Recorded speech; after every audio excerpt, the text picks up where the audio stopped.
আজকে দেখাবো কিভাবে একটু স্পেশাল ভাবে চিকেন বিরিয়ানি রান্না করবেন। চলুন দেরি না করে রেসিপিতে চলে যাই। এখানে প্রথমে আমি বেশ কিছুটা সরিষার তেল দিয়ে নিয়েছি পেঁয়াজ বেরেস্তা করার জন্য। তেলটা একটু গরম হওয়ার পরে আমি পেঁয়াজ দিয়ে নিচ্ছি।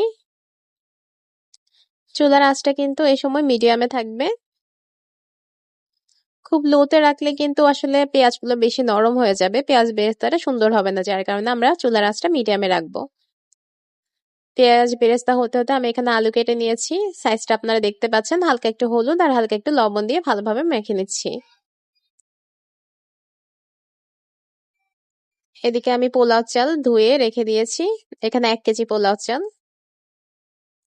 পেঁয়াজ বেরেস্তাটা আমার অলমোস্ট হয়ে এসেছে, আমি এখন তুলে ফেলবো এগুলো।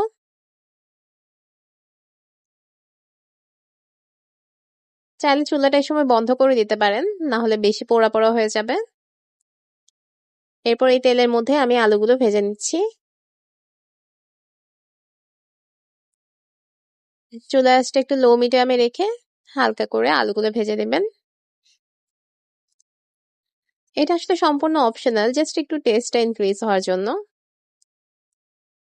এই তেলের মধ্যে আমি এখন পেঁয়াজ দিয়ে নিচ্ছি। আমি কিন্তু সব এক তেলের মধ্যে করছি আর এক হাঁড়িতেই করছি, আপনারা চাইলে কিন্তু হাঁড়ি চেঞ্জ করতে পারেন, কিন্তু আমি একটাতেই সবকিছু করে ফেলছি। পেঁয়াজটা যখন নরম হয়ে যাবে তখন আমি এখানে 2 চা চামচের মতো রসুন বাটা আর 1.5 চা চামচের মতো আদা বাটা দিয়েছি। তেলের উপর একটু নাড়াচাড়া করে নিয়েছি যেন স্মেলটা চলে যায়।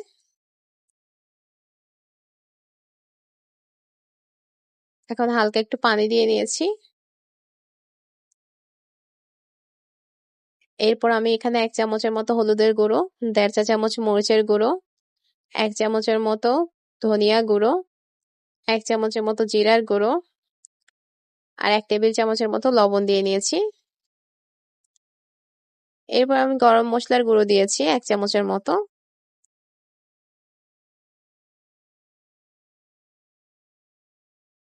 ভালোভাবে মশলাটা আসলে কষাতে হবে। আমি এখানে বিরিয়ানি মশলা দিয়ে নিয়েছি 1 প্যাকেট। এরপর একটু পানি দিয়ে নিয়েছি। এই কাজটা খুব সময় নিয়ে করতে হবে। আমি এখানে টক দই দিয়েছি 2 টেবিল চামচের মতো। টক দইটা কিন্তু আমি পানিটা ছেঁকে নিয়েছিলাম। এখন আমি এখানে অল্প একটু দুধ দিয়ে নিয়েছি, জাল করা দুধ। ভালোভাবে নাড়াচাড়া করতে থাকবো। চুলার আঁচটা লো মিডিয়ামে রেখেছি। মশলাটাকে খুব ভালোভাবে কষানোর চেষ্টা করছি। খুব সময় নিয়ে কাজটা করবেন। মশলা যখন কষানো হয়ে যাবে আর তেল এভাবে উপরে ভেসে উঠবে তখন মুরগিটা দিয়ে দিবেন। ভালোভাবে নাড়াচাড়া করে নিচ্ছি।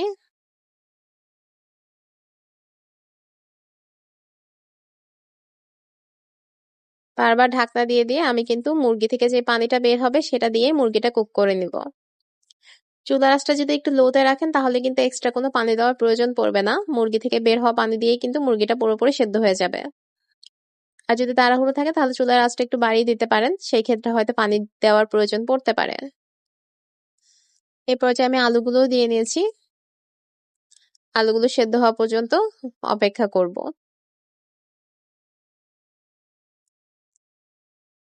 মুরগি আর আলু দুটোই মোটামুটি রান্না হয়ে গেছে।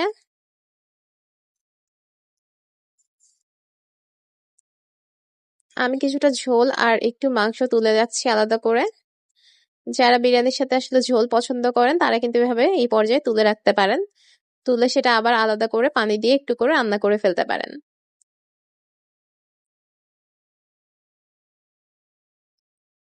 এদিকে আমি পেঁয়াজ বেরেস্তাগুলোকে একটু চিনি দিয়ে মিক্স করে নিচ্ছি। মিক্স করাটা আসলে এত কম্পালসারি না, মিক্স করলে একটু ফ্লেভারটা ভালোভাবে ছড়ায়।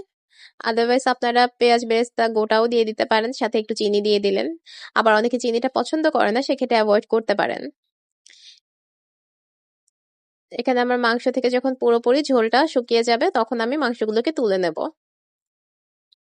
আপনারা চাইলে অন্য পাতিলেও কাজটা করতে পারেন, কিন্তু আমি সেম পাতিলে করে ফেলছি, যার কারণে আমি ডিরেক্ট চালগুলো দিয়ে নিয়েছি, কোনো তেল ব্যবহার করিনি। আপনারা চাইলে কিন্তু এই পর্যায়ে অল্প একটু সয়াবিন তেল দিতে পারেন, কিন্তু আমি তেল ছাড়াই রান্না করছি। এখন আমি একটু গরম মশলা দিয়ে নিলাম, তেজপাতা, দারচিনি আর এলাচ। ভালোভাবে নাড়াচাড়া করে মশলাগুলোর সাথে মিশিয়ে নিচ্ছি। হালকা একটু যে মশলাগুলো ছিল পাতিলে সেগুলোর সাথে ভালোভাবে মিক্স করে নিচ্ছি। এখন এখানে আমি 1/2 লিটারের মতো গরুর দুধ দিয়েছি,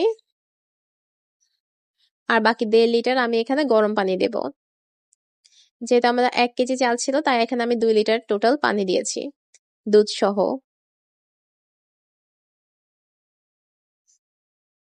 চুলার আঁচটা কিন্তু এই পর্যায়ে খুবই হাইয়ে থাকবে। ভালোভাবে নাড়াচাড়া করে আমি ঢাকনাটা দিয়ে দেব।